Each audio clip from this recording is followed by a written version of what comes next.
me through all the pain that life may bring. There's no other hope that I can lean upon.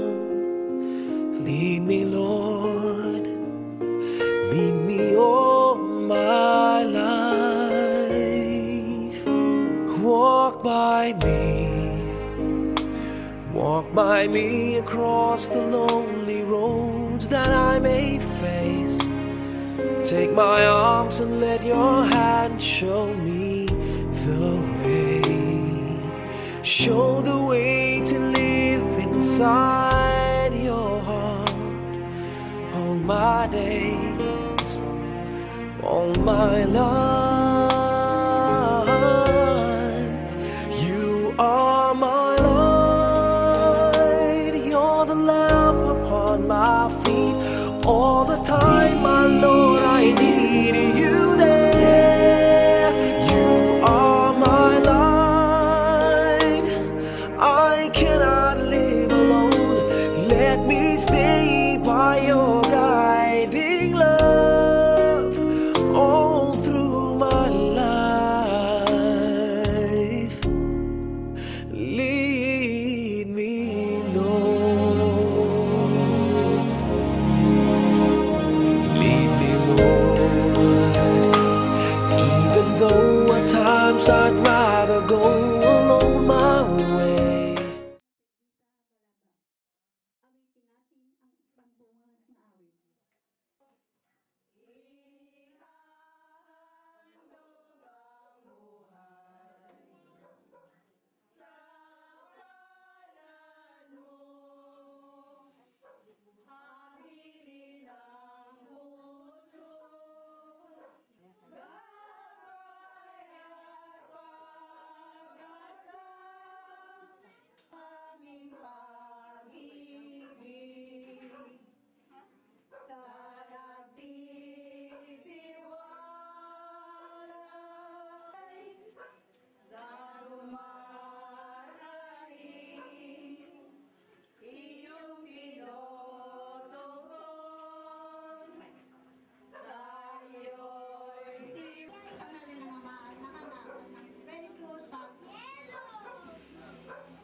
Mga kapatid, ito kami at nagkakatipot-tipot upang ipahayag ang pag-asa at dulot ng aming pakikipagkain.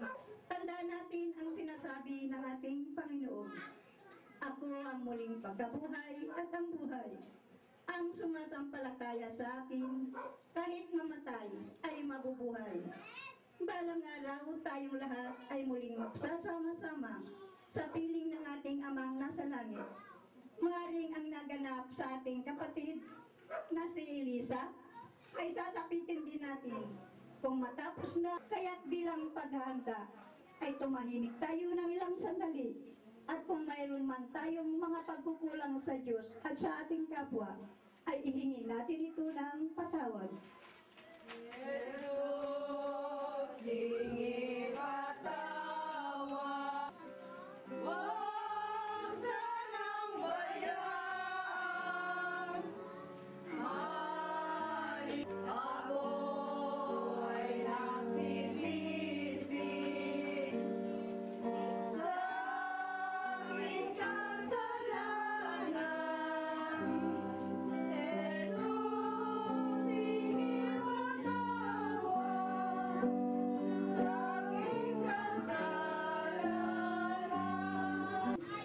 Umawaing Ama, Diyos na walang hanggan, dinggin mo ang aming panalangin para sa iyong anak na si Elisa, na binawian mo ng buhay. Pagkalban mo siya ng liwanag, kaligayahan at kapayapaan. Lubin mong makaraan siyang malwalhati sa pinto ng kamatayan. Hiling ng mga banal at ng aming Amang mapagmahal. Ipagadya mo siya sa lahat ng masama at sa araw ng muling pagkabuhay. Gantimpalaan siya na kasama ng lahat ng iyong mga banal. Patawarin mo ang kanyang mga kasalanan at pagkukulang. Bigyan mo ng pagdadalamhati. Iisang tao lamang ang makapagbibigay sa atin ng pag-asa. At ito'y tanging sa Panginoong Hesukristo lamang natin masusumpungan. Kami ay sumasampalataya kay Jesucristo na siya namin tanging pag-asa. Sumasampalataya ba kayo na ang kamatayan ay hindi ang wakas, kundi ang simula ng ating buhay, kapiling ang Panginoon magpakailanman? Oo, kami ay sumasampalataya kay Jesucristo na siya namin tanging pag-asa. Bilang mga Kristiyano, hindi tayo dapat mawala ng pag-asa, maging sa mga sandali na tulad nito. Totoong dapat tayong lumuha, ngunit luhang may kislap at tigib ng pag-asa. Sapagkat kami ay sumasampalataya kay Jesucristo na siya namin tanging pag-asa. Patay na tulad ng ating ibang kapatid. Subalit, ang kanyang buhay ay puspos ng kabutihan at kabanalan na hindi kayang sirain ang kamatayan. Siya ay patuloy na mabubuhay magpakailanman. Kami ay sumasampalataya na si Jesucristo ay nabubuhay pa rin. Ang sino man siya ay hindi na mamamatay magpakailanman at makatatagpo ng buhay na walang hanggan sa piling niya. Kami ay sumasampalataya na si Jesucristo ay makapagbibigay. Sasabihin, kung ang iyong pag-asa sa akin ay hanggang sa buhay na ito lamang, at hindi ka na sumasampalataya pa sa anumang buhay pagkatapos nito, ikaw ay dapat nakawaan. Ikaw ay isang taong walang pag-asa, at ang kamatayan ay siya ng tunay na kawakasan ng lahat.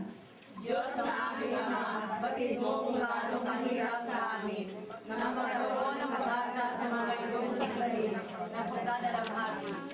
Subalit, pinaglalumati ang liwanag sa gitna ng kadiliman.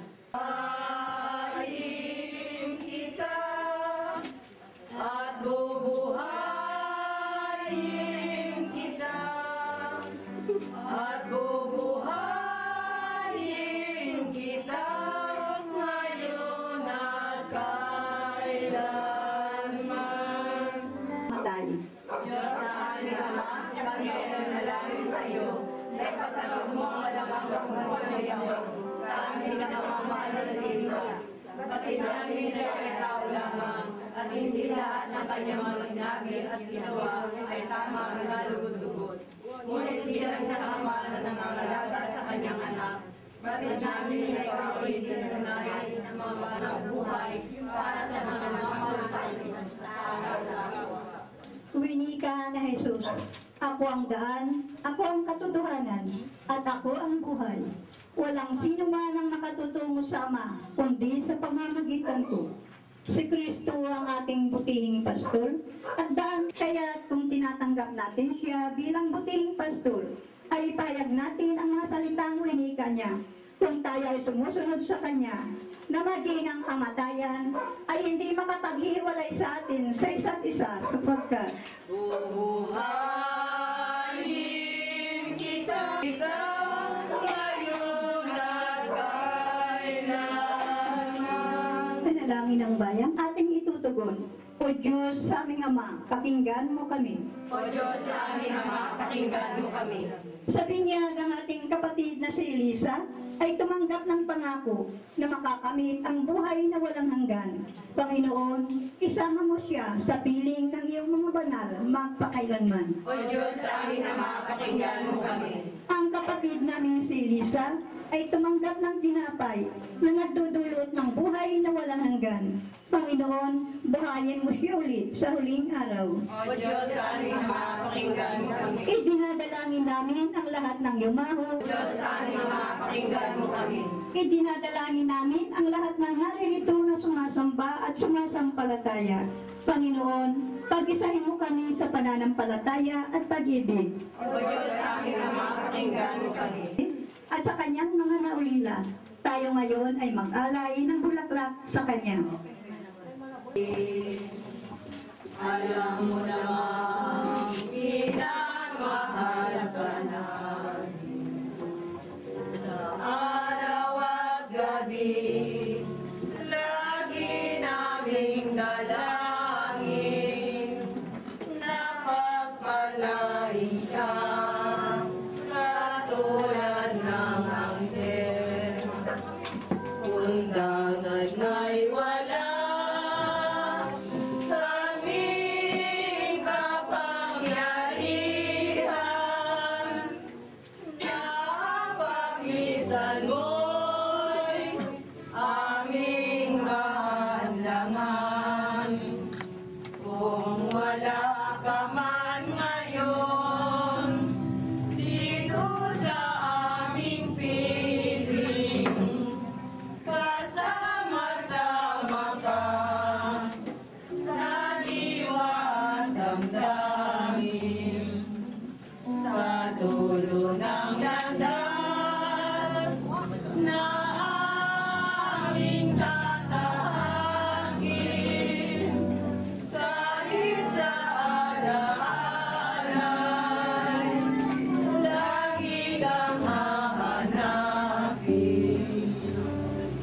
Ulan ay walang piling, sasama-sama pa sa diwa at damdamin, sa dulo ng landas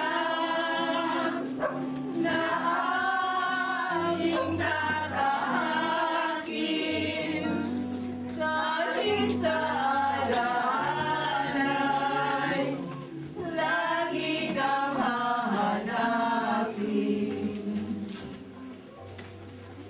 Ibrahim sa Diyos ang aking buhay, ikaw na po tanging handog lamang. Di ko ninais na ako'y isilang, ngunit salamat dahil may buhay. Ligaya ko na ako'y isilang,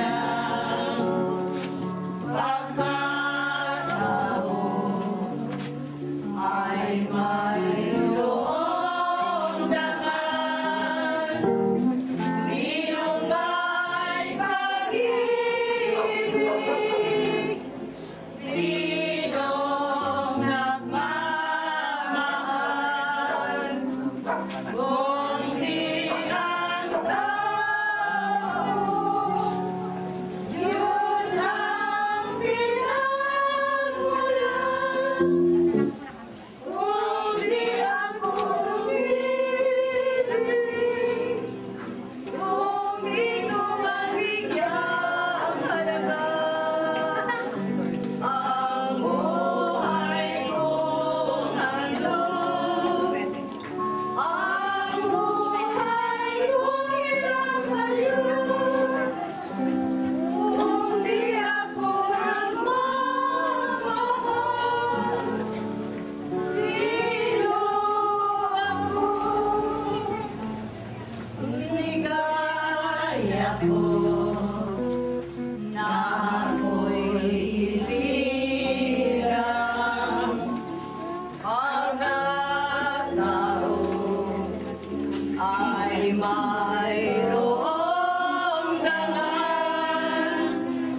Sinong may pag-ibig, sinong nagmamahal, kung di ang tao, Diyos ang pinagmulan. Kung di ako umibig, kung di ko mabigyang halaga ang buhay kong handog, ang buhay kong ilang sa'yo,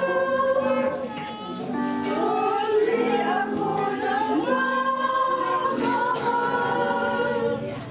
sino ako?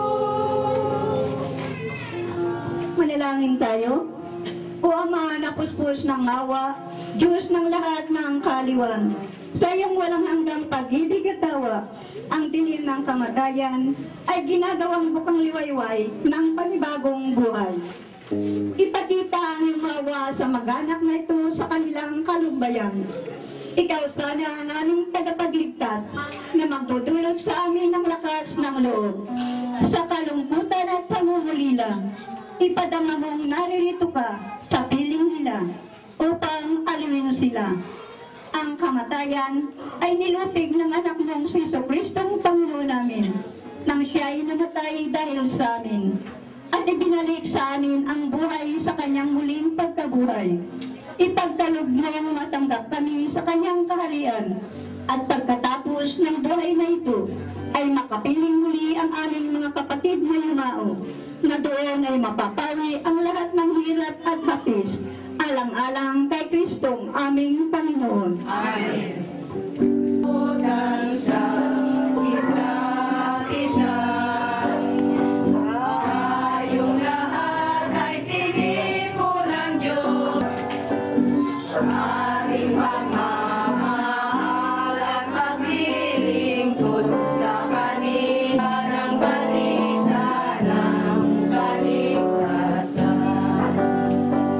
Tayong lahat ay tinipon ng Diyos, mapapilihan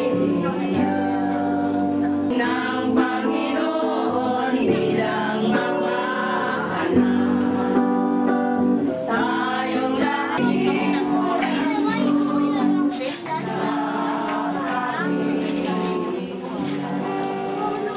Bilangin para sa katahimikan, sa patawaran at kapayapaan. Mapasami ang kalian mo, hindi mo rin. Lupa, para ng salagi.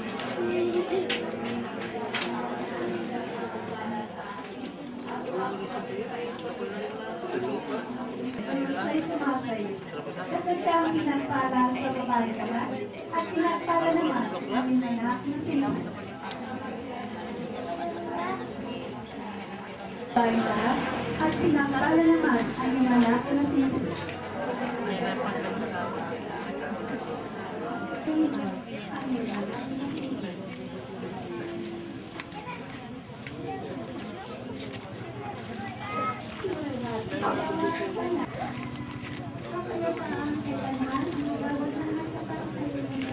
Nang makatanggal na sa mga sana, pusong nagdurusan. Ang kagalinlangan, ang mahalin